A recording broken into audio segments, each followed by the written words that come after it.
Queridos, nós vamos hoje ter a Santa Ceia e vamos concluir a reflexão que nós começamos há 2 semanas atrás sobre como é que a gente mantém a fé nesses tempos tão esquisitos que nós estamos vivendo.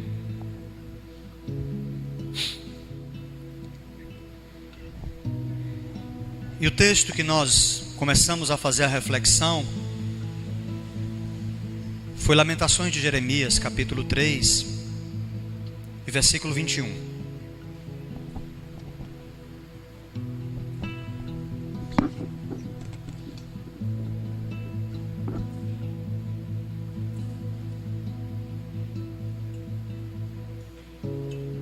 Que diz assim: quero trazer à memória o que pode me dar esperança. Esse texto ficou muito conhecido nos últimos anos por uma música do ministério Diante do Trono, que dizia a canção: quero trazer à memória aquilo que me dá esperança.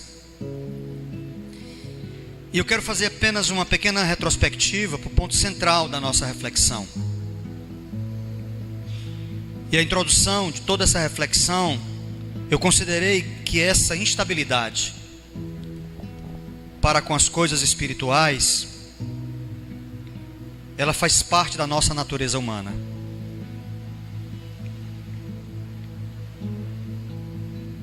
Há uma facilidade em sermos instáveis espiritualmente.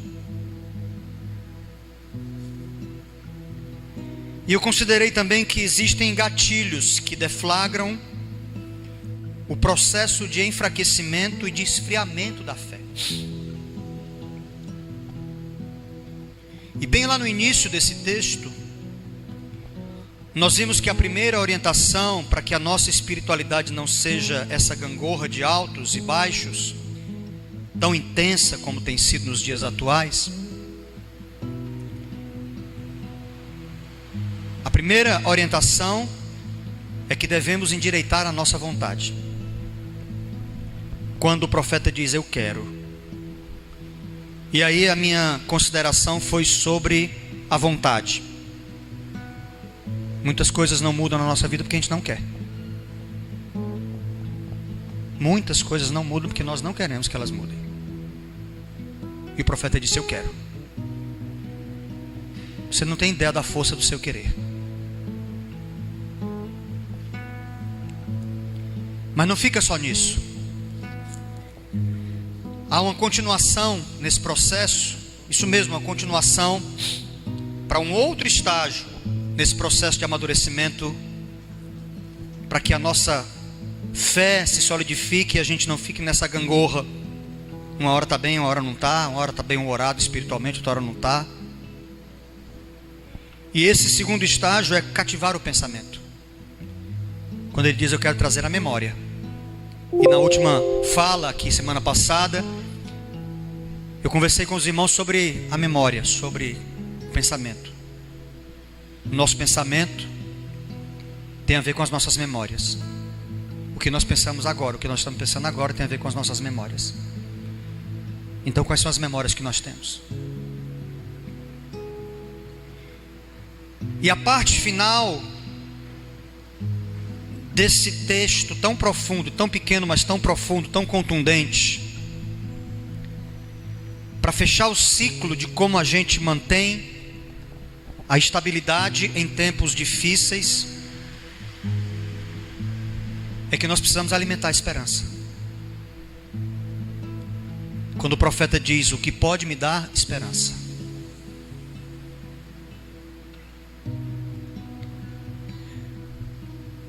Mas a grande verdade, meus irmãos, é que algumas palavras que estão na Bíblia Sagrada, a maioria das pessoas que caminha na fé não sabe explicar o que é.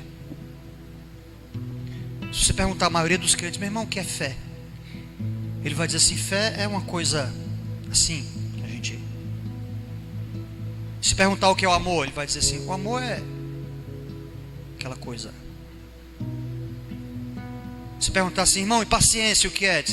Paciência é uma coisa assim que você precisa ter. Sim. E esperança? Ele vai olhar e dizer, é esperar, né?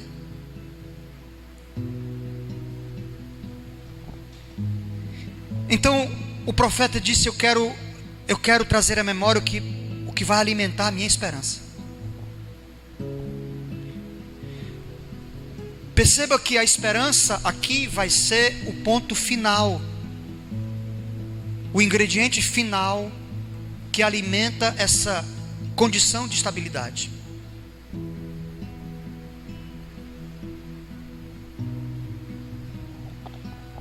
Porque vejam, essa instabilidade faz parte da natureza humana. A estabilidade da fé faz parte da natureza humana, porque nós estamos lidando com coisas que nós não estamos vendo. E uma hora podemos duvidar. Entretanto, existem recursos para que pelo menos possamos diminuir essa oscilação.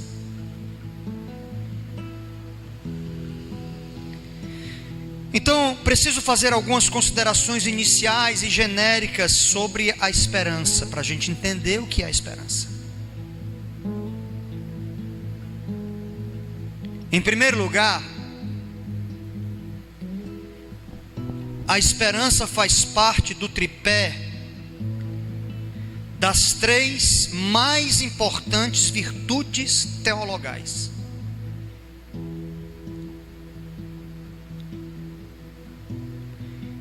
Primeiro Coríntios capítulo 13 diz assim, versículo 13: 3 coisas, na verdade, permanecerão: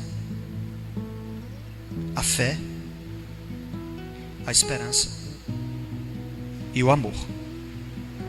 E a maior delas é o amor. Note que a esperança está entre as 2 maiores forças que nos movimentam: a fé e o amor.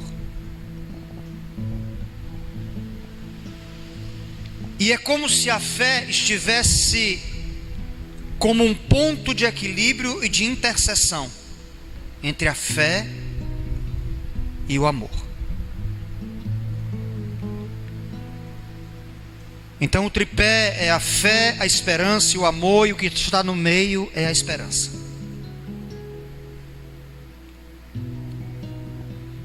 Mas a esperança é o alicerce. Ela é o fundamento último que não nos deixa confusos em meio aos distúrbios dessa vida. Em Romanos capítulo 5, a partir do versículo 3, o santo apóstolo diz assim: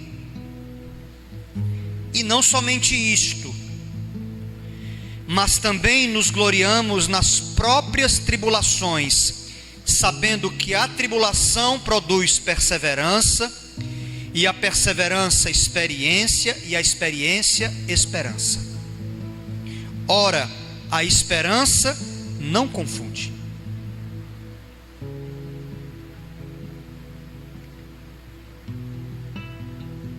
Porque o amor de Deus é derramado em nosso coração pelo Espírito Santo que nos foi outorgado. Então, nessa narrativa, olha que coisa assustadora. A tribulação, que é aquela aflição constante, sabe aquela aflição constante que nós sofremos? Pois é. A tribulação, ela pode ser uma oportunidade de exercitarmos a perseverança. Porque nós não temos como ser perseverantes se não tem tribulação.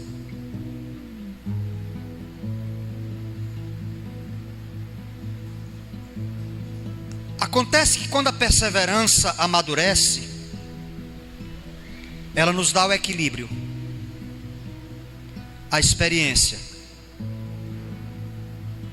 que se torna plena quando nós alcançamos a quietude da esperança.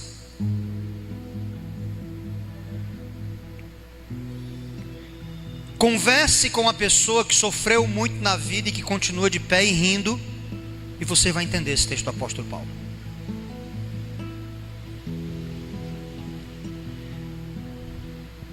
Mas ainda continua essas considerações iniciais sobre a esperança, é que há uma relação profunda entre a esperança e a fé. Já foi dito que a fé, a esperança e o amor são os três pilares teologais, mas em Hebreus capítulo 11, versículo 1, diz assim, na Nova Versão Transformadora, a tradução diz assim: a fé mostra a realidade daquilo que esperamos. Ela nos dá a convicção das coisas que não vemos, ou seja, a fé nos mostra o que é que nós estamos esperando. E aqui então existe uma declaração de que a fé é esse revelador, é a fé que nos mostra com clareza não apenas o caminho, mas o propósito de cada coisa em nossa vida. Então, no fundo, a fé é o grande motivador da esperança.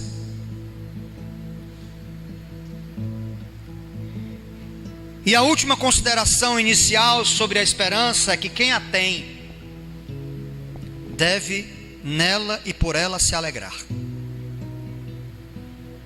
E nesses últimos dias, que nós estamos vendo muitas pessoas tirando a própria vida, entrando em profunda angústia, nunca se vendeu tanto remédio ansiolítico, acho que o nome é esse, né?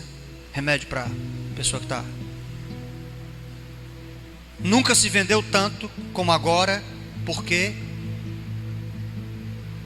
Porque as pessoas não se alegram mais. E a alegria é uma consequência da esperança.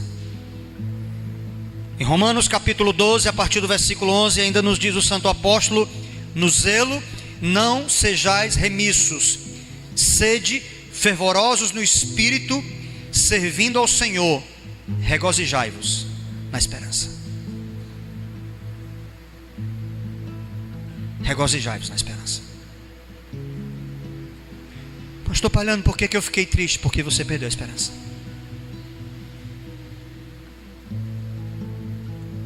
É claro, a tristeza é o sintoma principal de quem perdeu a esperança. O regozijo é por uma razão simples. A esperança não tem nada a ver com esperar o improvável, mas acreditar no que certamente há de vir. O que as pessoas estão esperando hoje? A morte pelo Covid. No fundo, quando morre alguém, lá no íntimo do coração, as pessoas pensam assim: ainda bem que não fui eu, escapei. Hoje eu vi uma cena, e essa cena tem se repetido, e eu confesso a vocês que quando eu vejo essa cena me dá uma tristeza. A pessoa vai saindo do hospital, do Covid, aí ficam médicos e enfermeiros. O que é isso? Aí você diz assim: pastor Palhano, estão celebrando a vida. Não.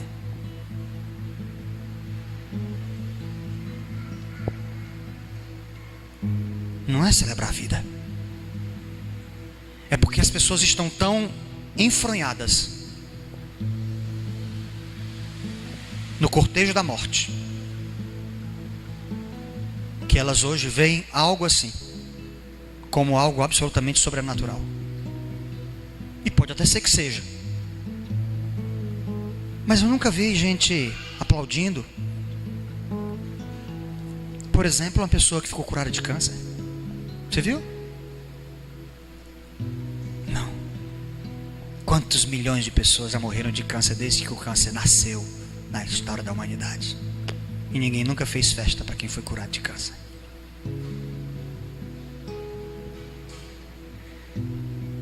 Portanto, nós estamos perdendo a alegria. A sociedade tem perdido a alegria porque a sociedade tem perdido a esperança.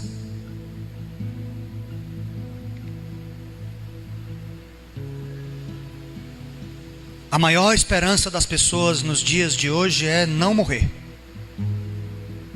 não é viver, é não morrer.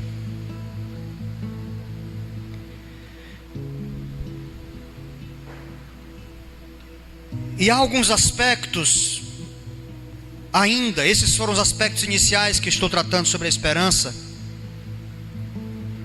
mas há alguns aspectos nesse tema que devem ser considerados para o fechamento desse ciclo. Eu vou fazê-lo daqui a pouco, mas antes de considerar esses aspectos, eu quero ler um texto de um rabino judeu sobre esse assunto. E por que eu vou ler o texto de um rabino judeu?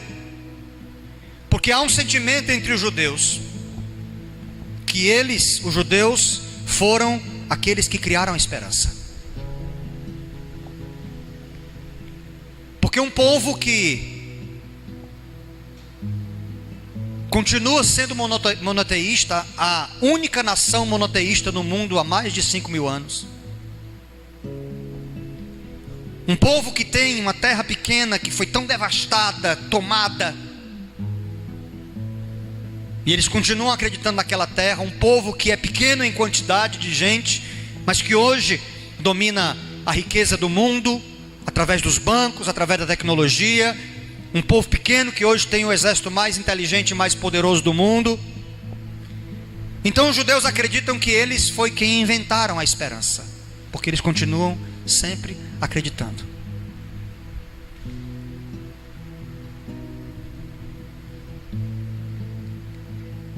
E o texto que eu quero ler,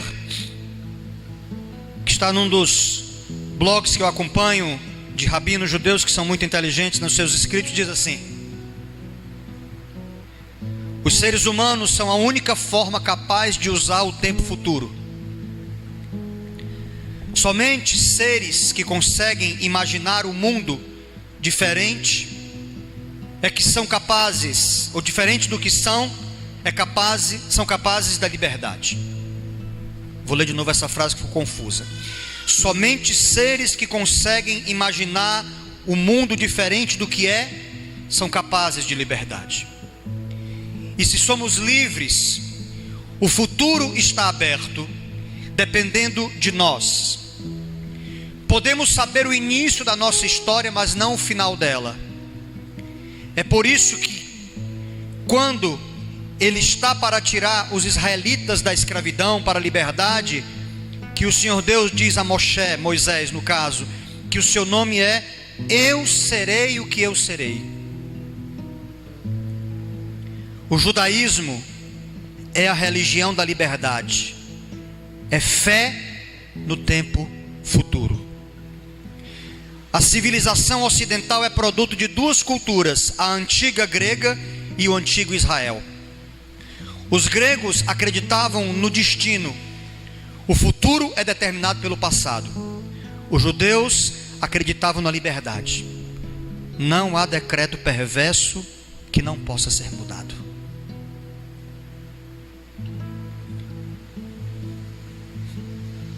Os gregos deram ao mundo o conceito de tragédia. Os judeus deram a ideia de esperança. E o todo do judaísmo, embora fosse preciso um livro para mostrar isso, é um conjunto de leis e narrativas designadas para criar nos povos, famílias, comunidades e nação, hábitos que derrotem o desespero. O judaísmo é a voz da esperança na conversa da humanidade. Não é por acaso que tantos judeus são economistas lutando contra a pobreza, ou médicos lutando contra a doença, ou advogados lutando contra a injustiça. Em todos os casos, recusando-se a ver as coisas como inevitáveis. E aqui eu quero fazer um parêntese. Quantos irmãos cristãos são filhos da Grécia, que olharam para o que nós estamos experimentando e disseram assim: é destino, porque está na profecia e nós temos que tão somente nos calar. Não foi assim que nós aprendemos. Jesus não nos ensinou desse jeito. Quem nos ensinou assim foram os gregos. E muitos dos irmãos cristãos no mundo ocidental ainda bebem das águas de Atenas. acreditando que é meramente um destino e que a gente não pode fazer nada por isso. E quem está falando isso para vocês foi quem estudou filosofia grega e se formou em filosofia na faculdade. E quero dizer aos irmãos que eu prefiro a cultura judaico-cristã do que a cultura grega. Eu prefiro a cultura que muda o mundo do que aquela que aceita que é um destino e que a gente tem que ir para casa morrer porque Deus quis assim. Me desculpem.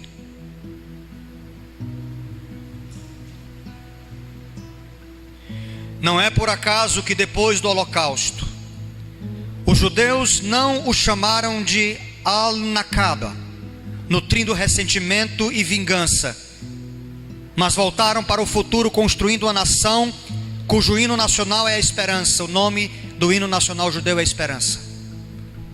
E a nação de Israel, o Estado, foi criado depois da Segunda Guerra. E enquanto os judeus não ficaram olhando para o passado, mas olharam para a esperança do futuro, muitos crentes ainda hoje estão perguntando por quê? Por quê? Por quê? E vão ficar presos ao passado pelo resto das suas vidas, porque estão na escola da Grécia e não na escola de Jerusalém. Os judeus não perguntaram a Deus por que o Holocausto, mas saíram de lá quebrados, depois de 6 milhões de pessoas mortas. 6 milhões de judeus mortos. Se fizermos uma comparação com 415 mil mortos no Brasil, hein? Nós estamos falando de 6 milhões de uma nação que na época não tinha 20 milhões de pessoas. E quando eles saíram, criaram um hino nacional que o nome é Esperança.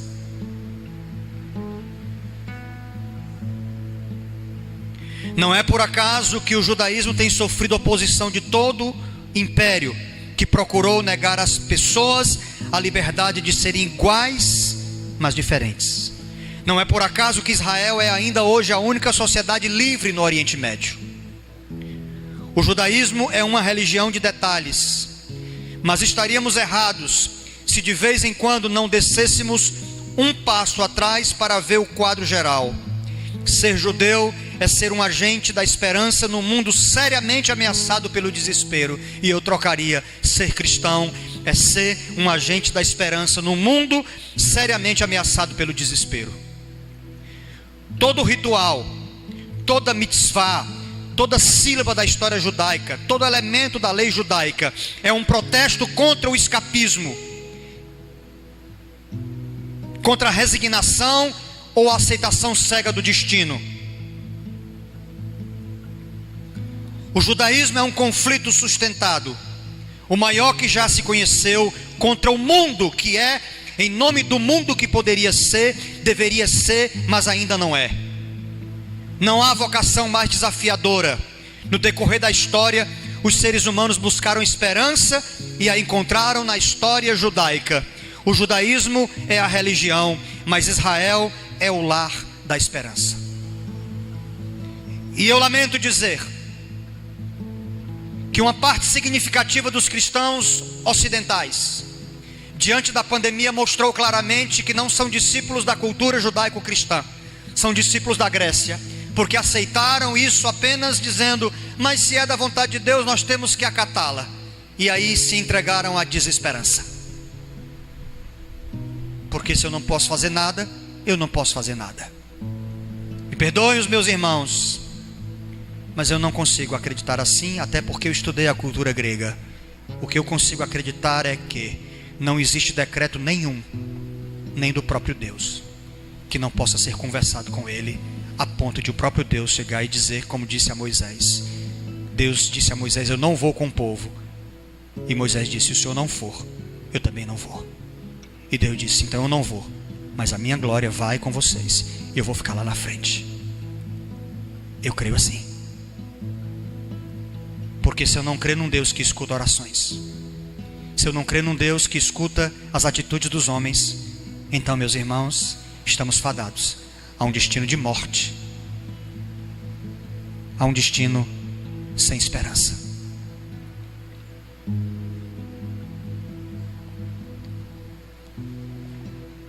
Obrigado, Sam.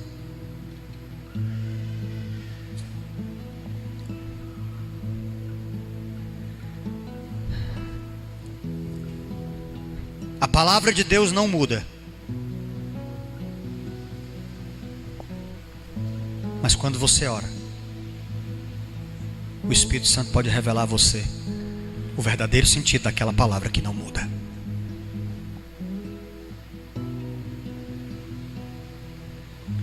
E agora eu gostaria então de considerar os dois aspectos mais importantes da esperança.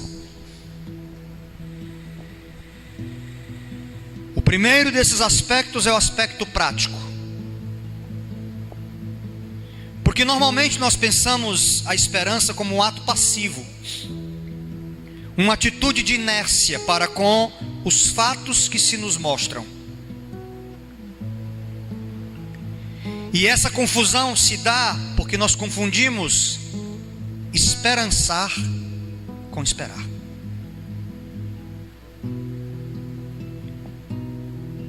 Esperar, a gente espera um ônibus.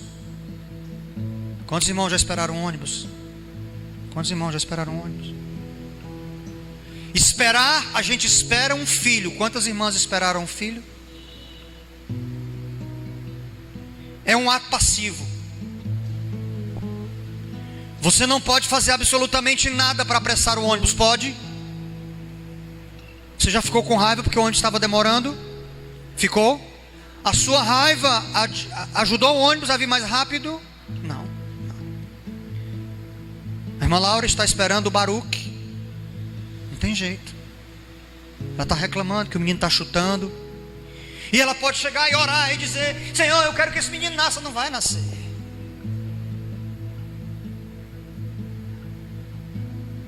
Quando é que ele vai nascer? Na hora. Então ela está esperando. Ela não está esperançando o filho. Ela está esperando um filho. Esperançar tem a ver com sonhar. Tem a ver com imaginar. E tem a ver com agir na direção do sonho e da imaginação. O profeta diz que precisa alimentar os seus sonhos. Eu preciso alimentar a minha esperança. O profeta diz que precisa agir na direção de que os seus sonhos possam se tornar realidade. E o sonho do profeta era ver a nação de Israel voltando-se para o Senhor. Então, nesse aspecto prático, existe um texto com duas traduções para a nossa língua portuguesa, que é o Salmo 40, versículo 1, que diz assim, na edição revista e atualizada: esperei confiantemente pelo Senhor, e Ele se inclinou para mim e me ouviu, quando clamei por socorro. E o mesmo texto, na versão transformadora, diz: esperei com paciência pelo Senhor, e Ele se voltou para mim e ouviu o meu clamor. Esperar com paciência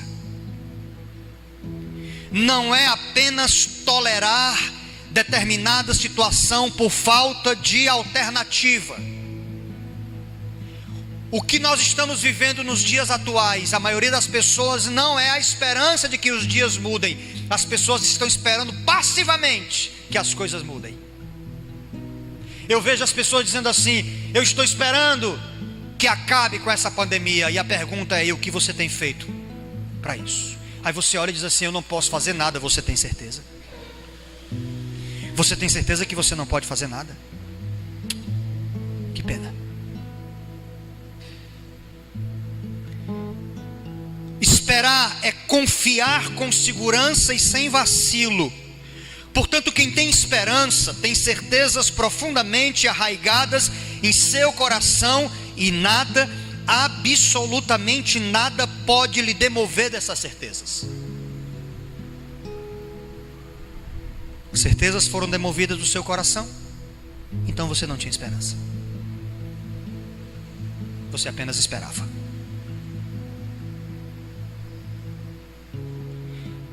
Mas há o aspecto etimológico sobre o tema esperança. A palavra hebraica para esperança é tikvá. E nós podemos ver essa palavra a primeira vez, a palavra tikvá, está em Gênesis capítulo 1 e versículo 9, que diz assim: então Deus disse: juntem-se as águas que estão debaixo do céu num só lugar, para que apareça a parte seca. E assim aconteceu.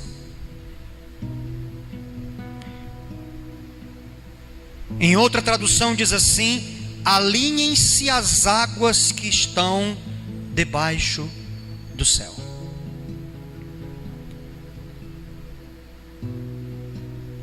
A palavra juntar e a palavra alinhar,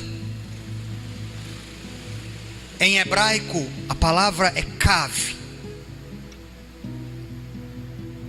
E essa palavra esperança que eu disse que originalmente ela é tikvá, ela tem a mesma raiz da palavra alinhar, juntar. É a mesma raiz. Porque alinhar é colocar em linha, é esticar uma corda. Se eu digo a palavra, nós precisamos ter um alinhamento, nós precisamos fazer uma linha. Então, quando o Senhor Deus ordenou que as águas se alinhassem debaixo do céu, num só lugar, para que aparecesse a terra seca onde o homem moraria, ele estava dizendo que onde há alinhamento, onde as coisas são juntadas aqui para um propósito ali, então há esperança, porque ali haverá lugar para a vida.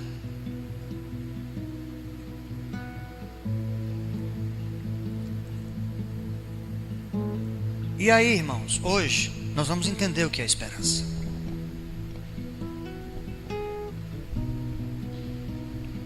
Esperança tem a ver com alinhamento, seguir uma linha. A palavra esperança é a mesma raiz da palavra seguir a linha, alinhar. Então, para você entender, eu queria pedir ao meu irmão Samuel que ficasse em pé lá naquele canto. Por favor, Samuel, fique em pé naquele canto.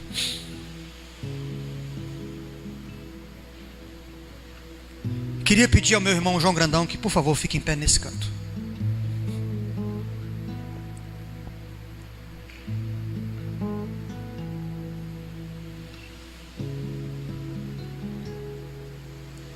Bem ali, João Grandão, lá aquele canto de lá, isso.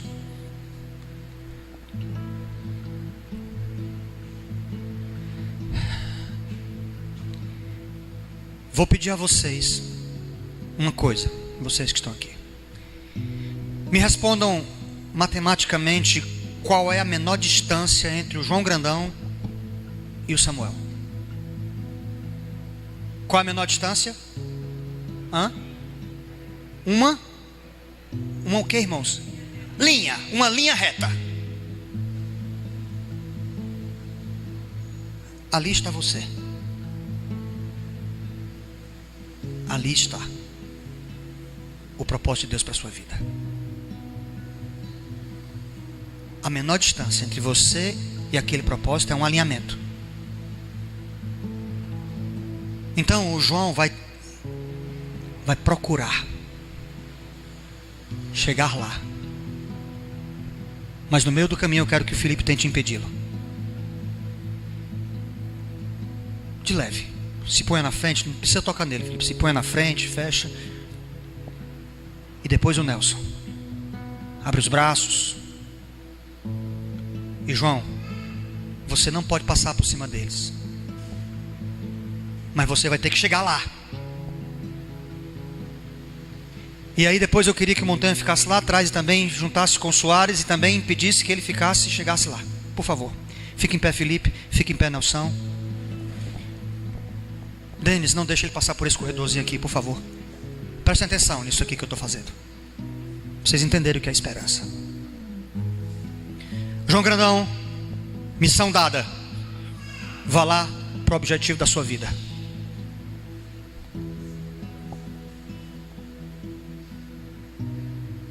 Abre os braços para ele, não deixa ele passar. Pronto, Felipe, pode ficar parado, deixa ele aí agora. Isso. Presta atenção. Vocês dois, olhem para o João. Ele não está numa linha reta. Olhem para o João. Ele chegou lá. Aleluia. E por que ele chegou? Porque ele seguiu um alinhamento.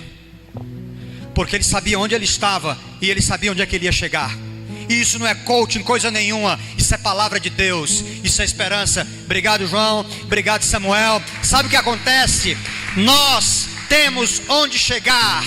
As circunstâncias da vida dizem assim: por aqui não. Aí você senta e diz assim: Deus quis assim. Deus não quis assim, irmão.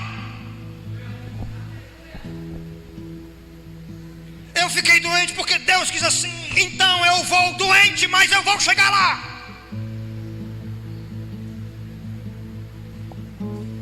Eu cortou uma perna minha, por quê? Não me importa o porquê. Talvez pulando eu chegue mais rápido do que correndo, então eu vou pulando com a minha perna cortada.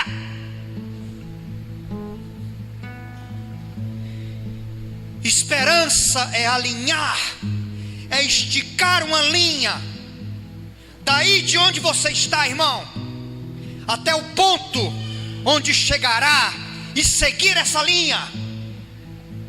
Sabe o que aconteceu nesses últimos dias? Muitos perderam a linha. Muitos irmãos no Ocidente cortaram a linha.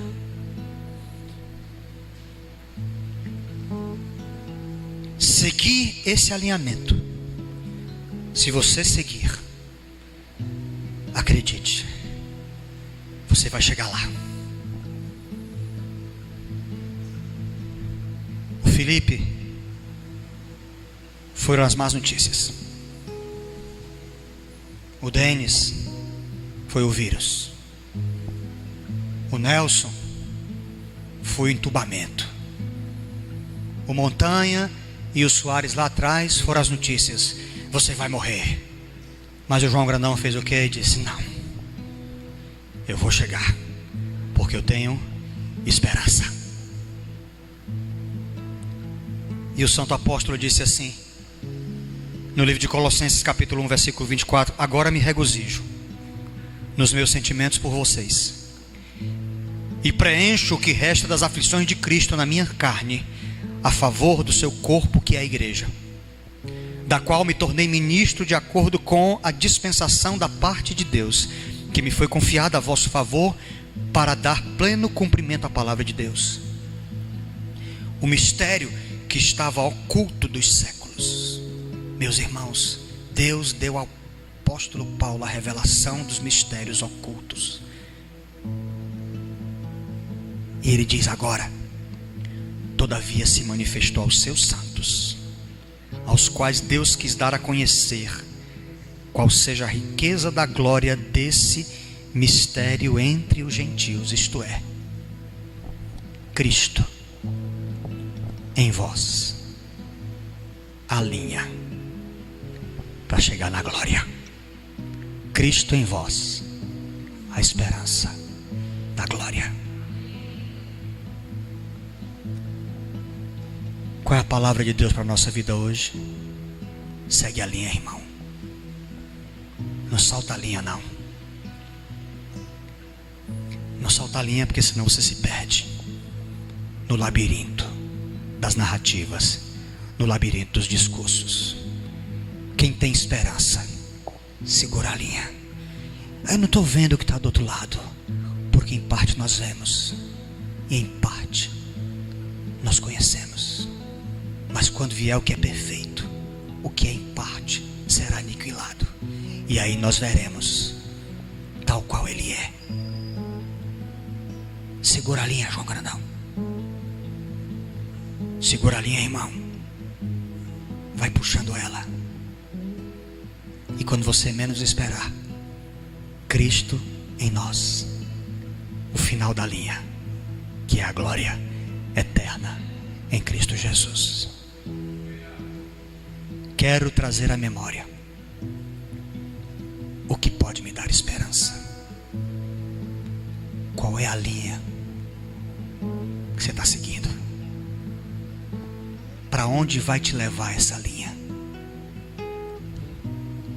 Cuidado, porque essa linha pode te tirar do alvo da glória. Esperança é alinhamento, e alinhamento é seguir a linha. Jesus, quando nasceu em Belém, a linha foi esticada até o Monte do Calvário, e ele andou por aqui, para ali e para acolá. Mas no final, ele foi ao final da sua linha, e lá ele disse: está consumado. Todos vão querer tirar você do alinhamento. Escute-me. Todos vão querer tirar você do alinhamento mais cedo ou mais tarde. As circunstâncias vão querer tirar você do alinhamento. Ontem eu conversava com uma pessoa, ela me disse: pastor, e se eu fizer um concurso público e for ganhar tanto? Eu digo: vai mudar você completamente. Cuidado. Para quê? Não tirem da tua mão a esperança que Deus deu, a corda que o Senhor colocou para você segurar nela e puxá-la e andar na direção dela até chegar no propósito que Ele tem para a tua vida. Então nessa manhã eu queria orar com vocês. Talvez você tenha perdido a linha, mas ela está bem no chão, pertinho de você. Pegue de novo. Pegue de novo. Porque quem solta a linha de Deus para a sua vida vai entrar num mar. Não é mar arranhado de linhas, e daqui a pouco não saberá mais qual é a linha de Deus para a sua história. Então pega a linha que está no chão da tua vida e segue nela, e não abra mão dela, porque o final é a glória nesta vida e na eternidade. Porque a nossa glória nesta vida é que um dia, irmãos, mesmo que nós morramos, a sepultura fria nos dará de volta para o Senhor. E essa é a nossa glória. A nossa glória não são as riquezas deste mundo, mas é a ressurreição, com a qual nós morreremos, mas ainda esperando por ela. Então eu queria convidar você a ficar de pé.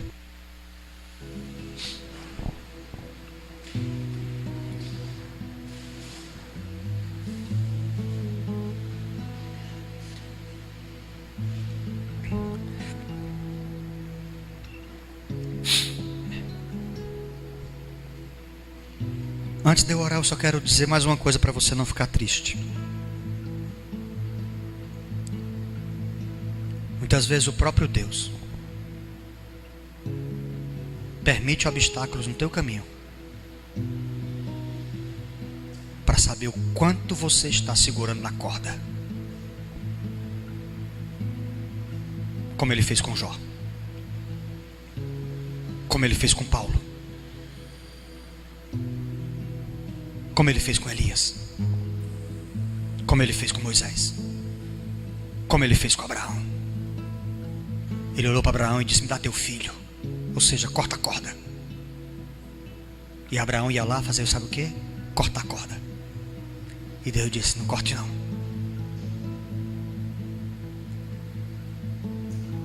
Segura a corda, irmão. E vamos lá. Amém, irmãos? Amém? Então, com esse sentimento no coração,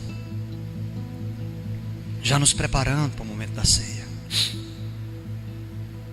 eu vou pedir o Denis, que abriu aqui o culto, para orar. Para orar na direção de que a gente não perca a esperança. Você pode perder algumas outras coisas, mas a esperança não. Amém? Não perca a esperança. Em nome de Cristo. Denis, vem cá.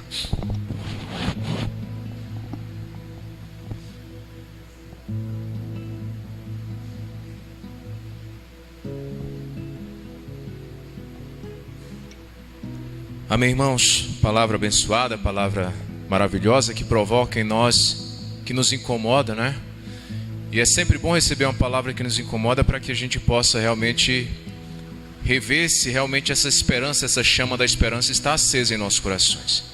Então que possamos orar nesse momento, tendo a certeza de que somos um povo que persevera porque temos esperança.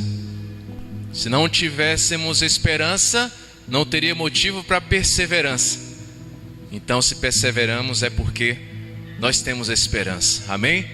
Diz o profeta: bendito o homem que confia no Senhor, cuja esperança é o Senhor, porque ele é como árvore plantada junto às águas, estende as raízes para o ribeiro, e não receia quando vem o calor, mas a sua folha fica verde, e no ano de sequidão não murcha nem deixa de dar o seu fruto.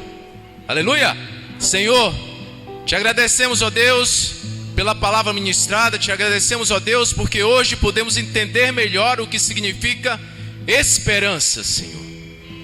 E nós temos, ó Deus, essa esperança. Uma esperança que a palavra de Deus diz, declara como sendo uma esperança viva. Ó Deus, que possamos, ó Deus, então, enxergar de forma clara, Senhor. Compreendê-la, vivê-la, ó Deus. E por mais, ó Deus, que as circunstâncias, ó Deus, queiram roubar de nós essa certeza que nós temos. E por mais que no caminhar, Senhor, até o teu encontro, Senhor, os percalços, ó Deus, os corredores escuros da vida queiram nos roubar disso, ó Deus, nós declaramos que somos um povo que tem esperança, Deus, e essa esperança enche e transborda, Senhor, os nossos corações e nos faz perseverar, para a tua presença, ó Deus. Que assim seja então, Senhor, que no coração da minha irmã, que no coração do meu irmão, que no coração dessa vida que está assistindo ao culto nesse momento e que há de assistir mais à frente, Senhor, nunca deixa, ó Deus, nunca deixa, Senhor, a chama da esperança apagar do coração do meu irmão, da minha irmã, do meu pai, ó Senhor, da minha mãe, Senhor, da minha avó, Senhor, das mães, ó Senhor, de cada uma vida, Senhor, que se coloca diante de Ti, que confia em Ti, que se rende a Ti, que se inclina a Ti e que diz: Senhor, não deixa, Senhor, não deixa, Paizinho, não deixa, Senhor, que se afaste do meu coração a esperança viva, Senhor, porque é por meio dessa esperança, Senhor, é trazendo à memória aquilo que pode me dar esperança, que eu prossigo, Senhor, crendo no Teu nome, buscando a Tua face, me entregando de todo o coração.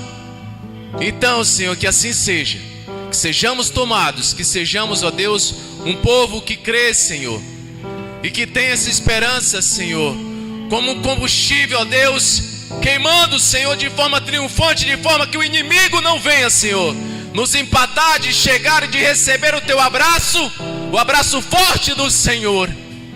E que assim seja, para a honra e glória do Teu santo e poderoso e vitorioso nome, Senhor, a quem amamos, Senhor Jesus Cristo. Oh Senhor, aleluia, e glória ao Teu nome. Amém e amém.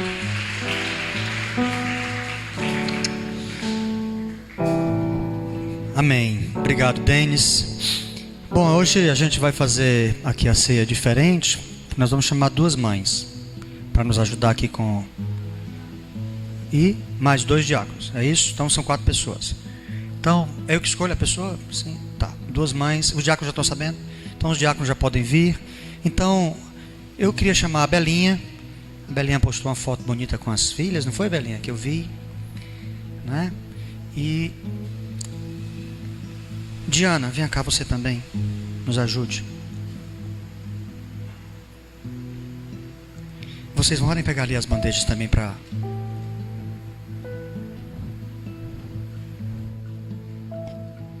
João Grandão, eu diria para você aquele versículo: bendito sois vós entre as mulheres, né?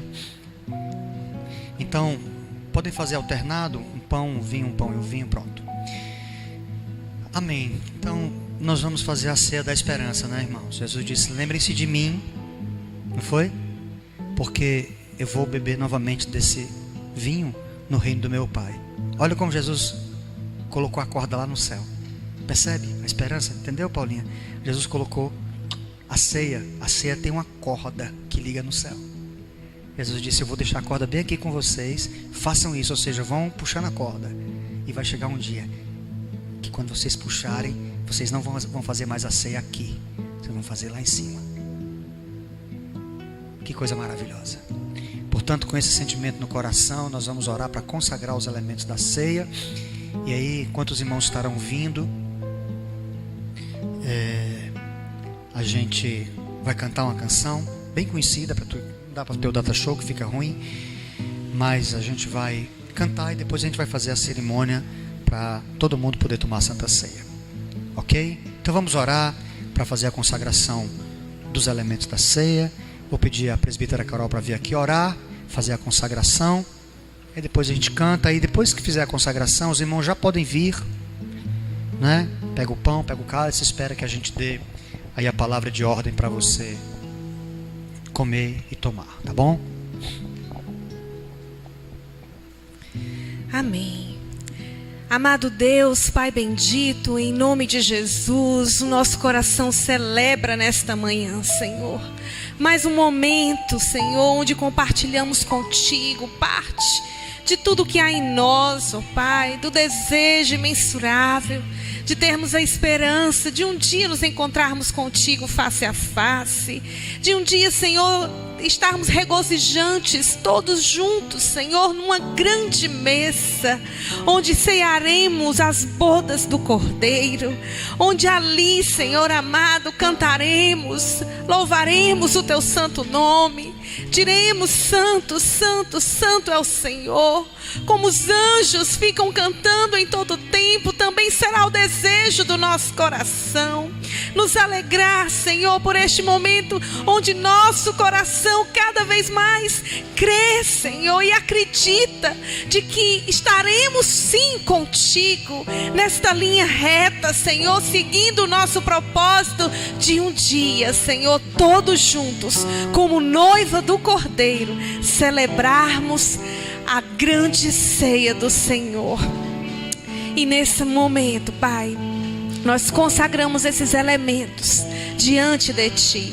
O pão que simboliza o corpo de Cristo, o suco de uva que simboliza o Teu sangue derramado ali naquela cruz, em remissão dos nossos pecados, por amor a nós.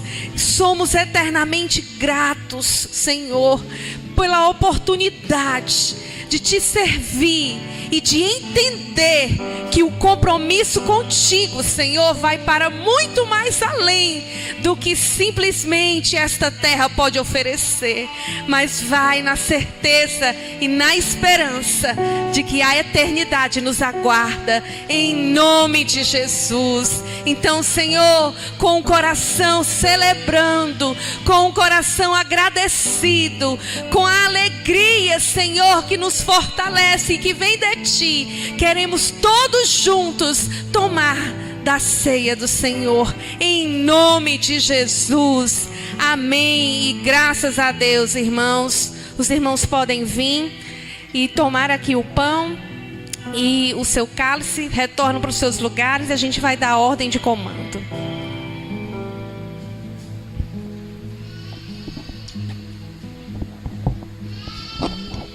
Em espírito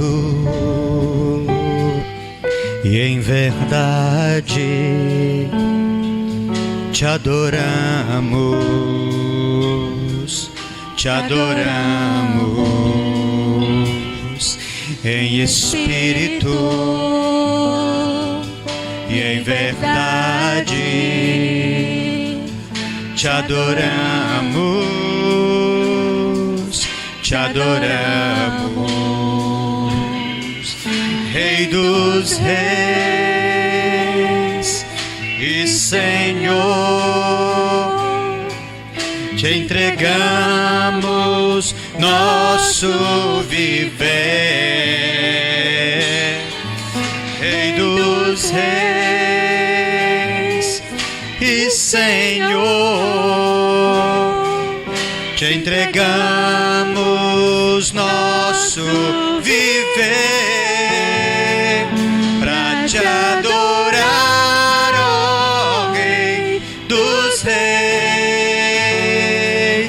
Foi que eu nasci, ó Rei Jesus.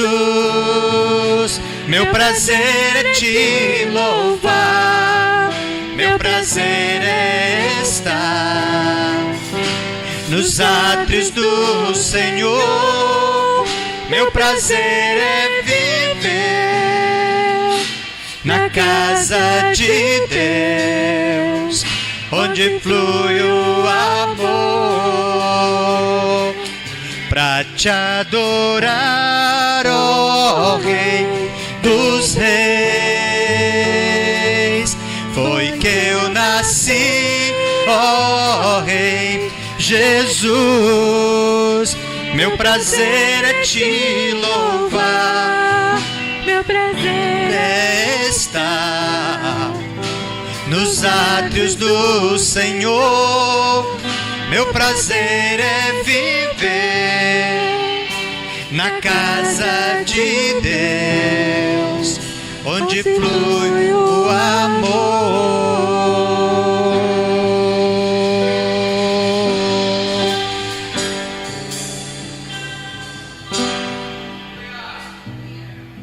Graças a Deus.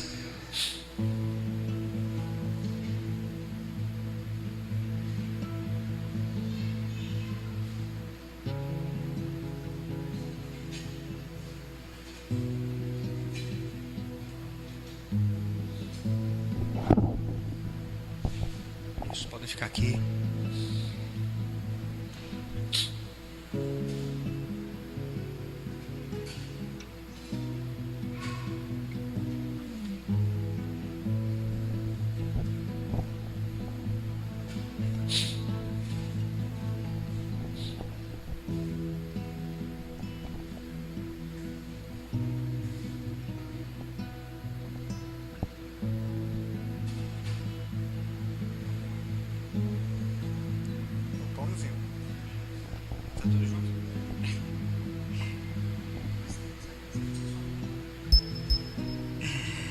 Amém.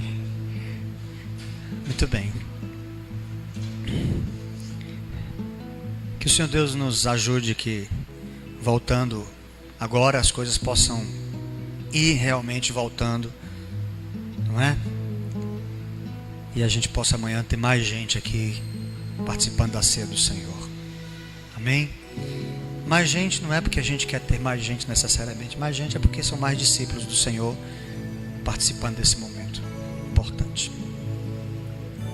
A palavra de Deus diz, irmãos, que na noite em que foi traído, Jesus tomou o pão e, havendo dado graças, repartiu entre os discípulos, dizendo: tomai e comei, porque este é o meu corpo, que é moído por amor a vós.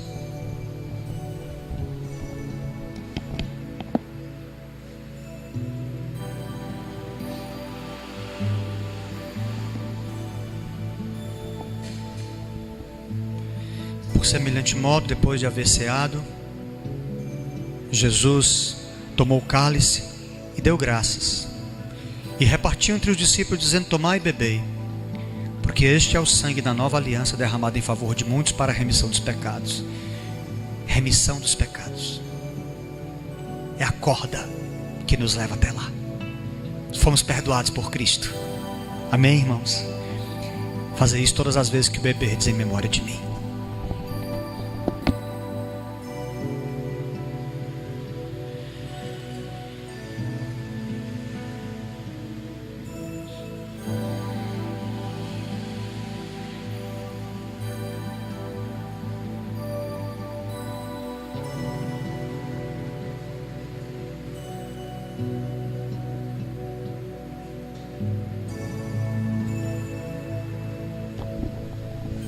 Glória a Deus, irmãos, com esse sentimento no coração de que não podemos estar no último metro da corda, porque Jesus disse: o final da corda é comigo na glória.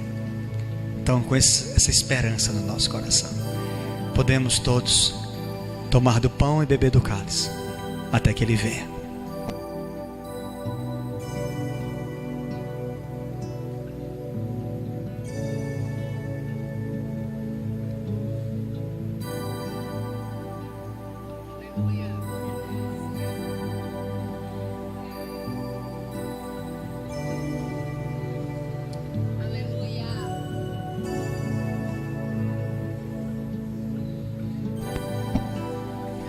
Aleluia.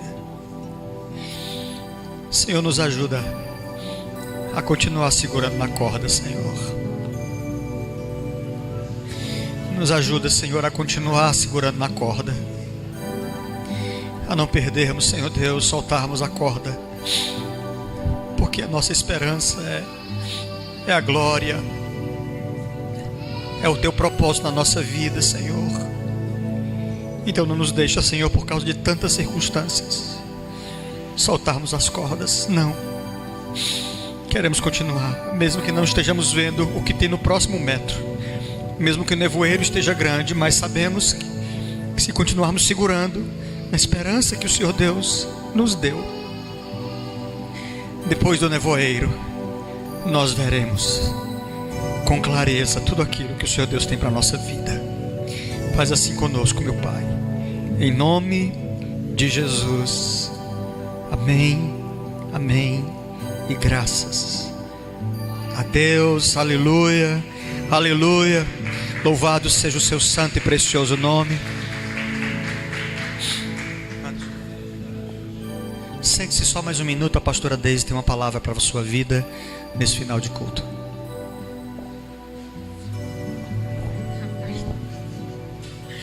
Irmãos, glória a Deus por esse culto maravilhoso de Dia das Mães. Não teria lugar melhor da gente comemorar, da gente celebrar.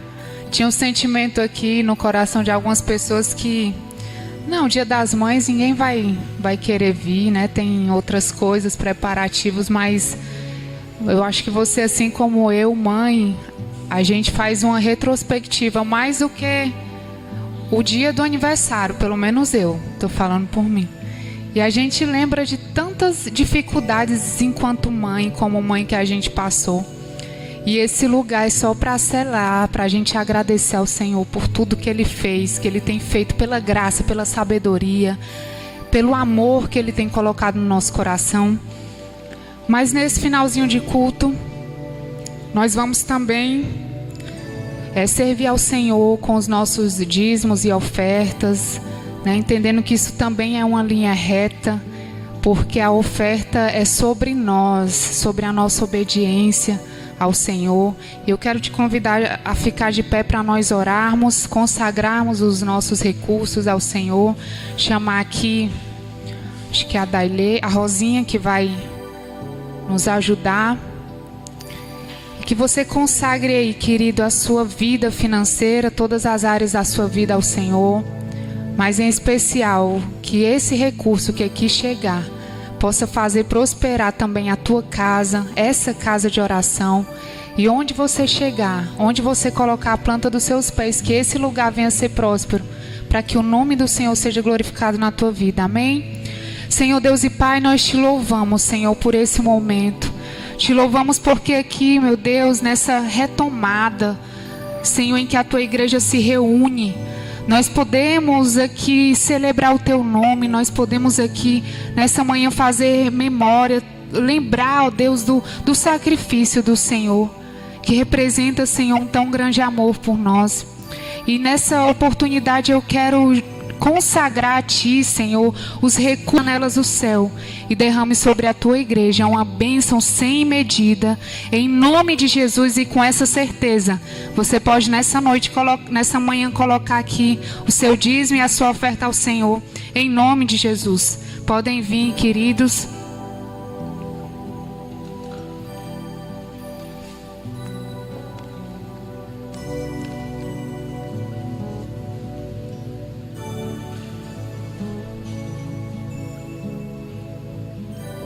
Aleluia. Aleluia, Senhor.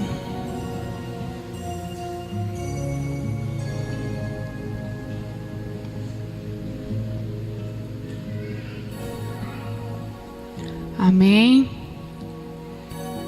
Amém. Tome o seu lugar só mais um minutinho. Prometo. Eu vou pedir que a igreja sente que todas as mães de plantão aqui fiquem de pé nessa manhã.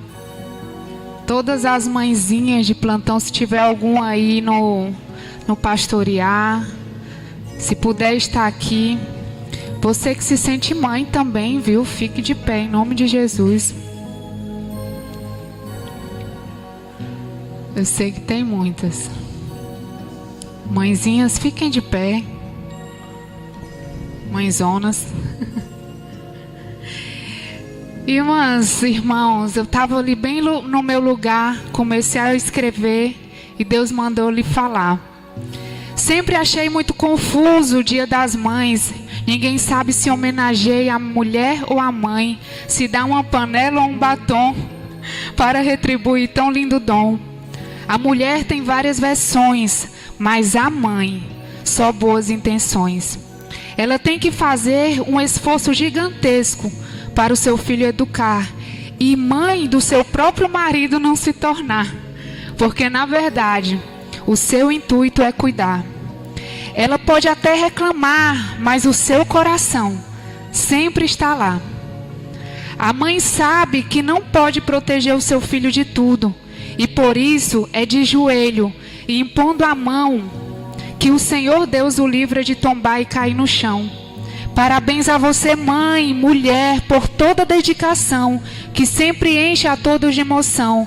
Bendita já é o fruto do teu ventre, e que esse possa prosperar até a eternidade chegar.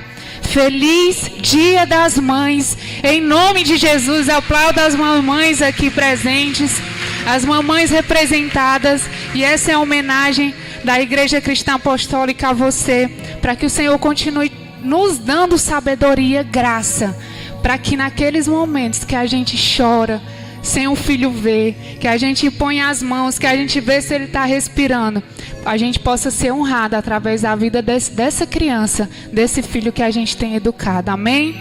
Então vamos levantar um clamor de gratidão ao Senhor por todas vocês, por todas nós, para que o Senhor cele essa homenagem no nosso coração, e que Ele tem visto, irmã, Ele tem visto o teu clamor, as tuas lágrimas, as tuas orações, e Ele tem um caminho lindo para você, mãe, para você, família, e que os homens aqui possam honrar essas mães, essas mulheres, e amar com esse amor sacrificial que o Senhor ordena. Ame como Cristo amou a igreja, amém? Senhor Deus e Pai, nesse final de culto, meu Deus, nós queremos aqui, Senhor, te louvar, te agradecer, meu Pai, porque por todas as mulheres que aqui estão nessa manhã maravilhosa, Pai.